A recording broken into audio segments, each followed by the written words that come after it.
వాస్తవంగా వినాయక చవితికి పందిళ్ళు పెడతారు. దానికి థీమ్స్ కూడా పెడతా ఉంటుంటారు. అంటే ఈ థీమ్‌తో ఒకటి ఇదివరకు హిమాలయాల థీమ్స్ చూశాను నేను. అట్లాగే ఏ అకేషన్ బట్టి అకేషన్ థీమ్. మొన్న 'ఆపరేషన్ సింధూర్' థీమ్‌తో కూడా ఆహ్, ఆ టె ఇవి ఏర్పాటు చేసినటువంటివి చూసాం. కేరళలో అట్లాగా వినాయక చవితికి పందిళ్ళకి గాని, అట్లాగే మిగతా కార్యక్రమాలకి 'ఆపరేషన్ సింధూర్' దాన్ని అంగీకరించలేదు. ఆ థీమ్స్‌ని అంగీకరించలేదు.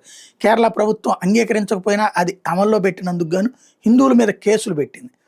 తద్వారా హిందుత్వ వ్యతిరేకతగా మీరు చేస్తున్నారంటే, అబ్బే! మేము సెక్యులర్ అని.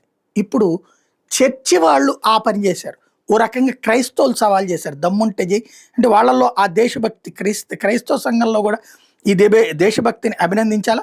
భారత సైన్యానికి అభినందనగా ఏదైతే పజాంజీ చర్చ్ కొన్న కొన్న ముక్కలం ప్రాంతానికి సంబంధించినటువంటి పజాంజీ చర్చిలో ఈ 'ఆపరేషన్ సింధూర్' థీమ్‌తో అక్కడ ఏర్పాటు చేశారు లైటింగు.